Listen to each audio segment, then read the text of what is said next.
Hi everybody, Kathy Triples here with WordPress Barista. Shh, Chewy, shh. And that's my dog who heard the gate. Hold on a second. Chewy, come here. Okay. Well, I didn't expect that to happen. This is Chewy. He needs a haircut. Say hi. He's always here with me while the kids are in school. And I hope he doesn't freak out because the gate's open and every time it moves, he seems to think there's somebody at the door. But generally, he's not one of those yappy, tiny dogs. So I think I'm just going to wait a minute and see if anybody shows up here. And if you have questions, just leave your comments below like you were commenting on a regular Facebook post. And I should get them. Oh, look, you can see my little balloon. I have, it was my birthday a couple of weeks ago. And I love minions. So that was my, hi everybody, this is Chewy. We'll get to it as soon as we have some more people that want to come and ask questions. If you have questions for me, be sure to type them in the comments underneath the post here, just like a regular Facebook post. Okay, now you be quiet. All right. So I thought I might share one thing that I've been learning this week. Amy Porterfield shared a really good podcast. Let me see which one it was. And I went, it was about creating your ideal client or avatar so that you can, it helps with everything. Knowing who you're writing to gives you so many more ideas. And you might think you have it all down pat, and Amy Porterfield obviously would. She's a great expert in the online field. But even she thought that this was really, really interesting.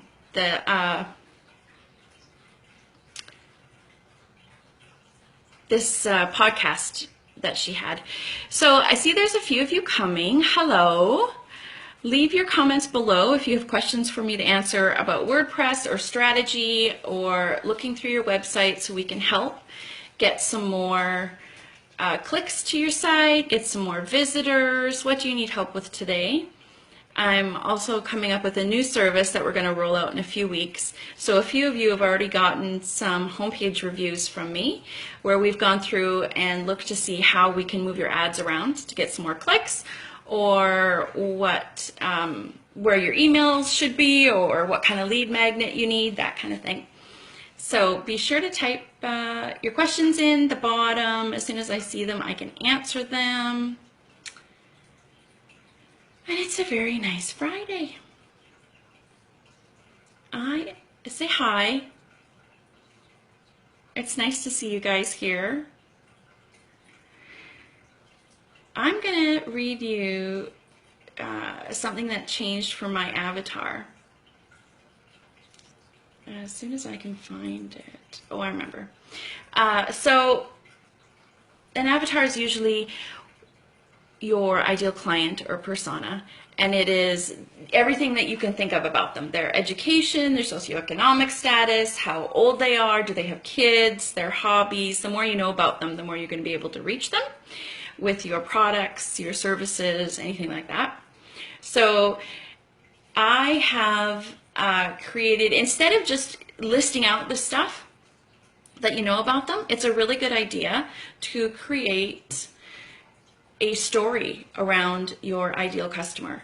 So you can invite them, not invite them. Hi everybody, I can see people coming in. It's great to see you. Just type in your questions below and I'll be able to answer them. One of the questions I had was on creating an ideal customer and knowing what to write on your blog. How are you going to get people coming back? So what to write on your blog is to your customers. And to know your customer, you have to have your ideal audience down pat. I'm just going to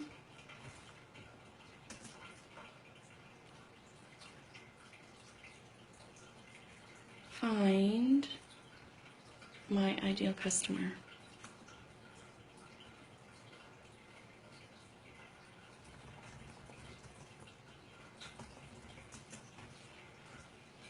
Okay. Wow. Oh yeah.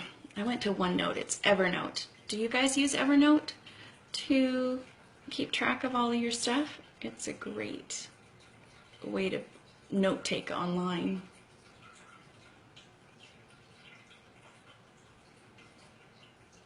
I'm just going to sign in.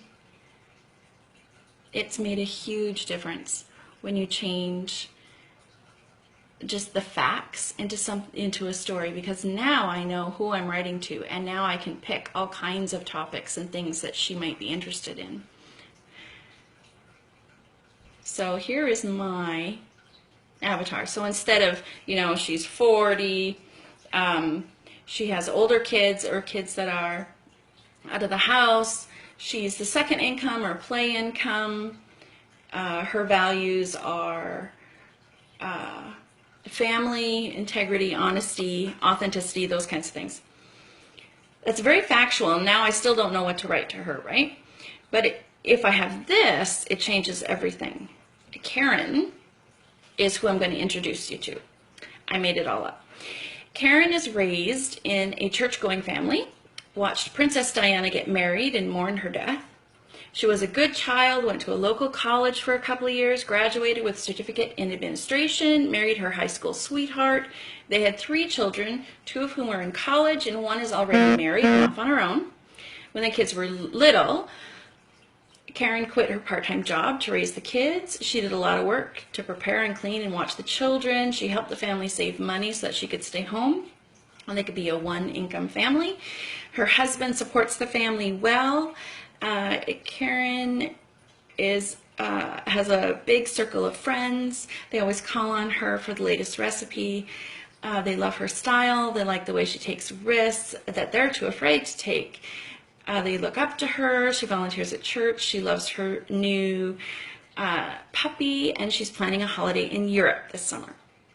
So her friends have encouraged her to start a blog. She's sharing her daily outfits and twice a week a recipe. She shares a story about her kids and photographs once a week. She loves it and finds that her day is a bit brighter every time she gets a comment or a compliment on the site.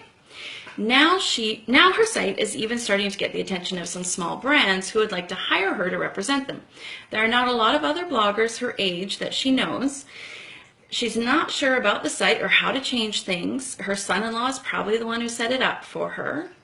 So she wants to show women her age that they can take risks with fashion. She wants to encourage a little more pep in their steps. She's frustrated with how and where to find some help, but she dreams of a different site design, something beautiful that represents her, and a bigger audience that she can influence. She'd like to work with more brands, local artisan shops.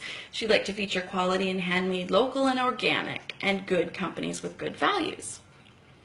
So now that I know that much about her, I am really able to target in what she needs to do to accomplish those goals, what her site should look like, how to save, the tutorials she's going to need to do on her own, and the ones she's going to need to hire out. That kind of will form all the content that I write for her.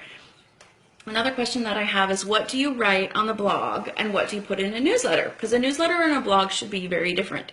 So your newsletter should be something that comes from you, and it's to really develop the community and the loyalty between you and your readers. The blog posts are, of course, what you post on your blog, and you send that out to them. On your blog, they come and view it every day. There's a little community gathering, but the way to keep them coming back is to develop friendships and relationships with them. So always write at least once a week, and write things that come from your heart, how you're doing this week, stories. Everybody loves stories. But make sure it's once a week. Make sure it's to develop your fans and community and loyalty, and it should be completely different from what you put on the blog, or a little bit more personal. Same vein, but more personal. So that's my tips for blog posting versus newsletter, who to write to, and what to write. So without any other questions, I think we'll wrap it up for today. I'll give you one more minute to post your questions below if you have anything else. As any Canadians recognize this? My Tim Hortons coffee. And so thank you for joining me today. I'll be on here every Friday just answering your questions, and feel free to leave them here or email them to Kathy@wpbarista.com. Thank you.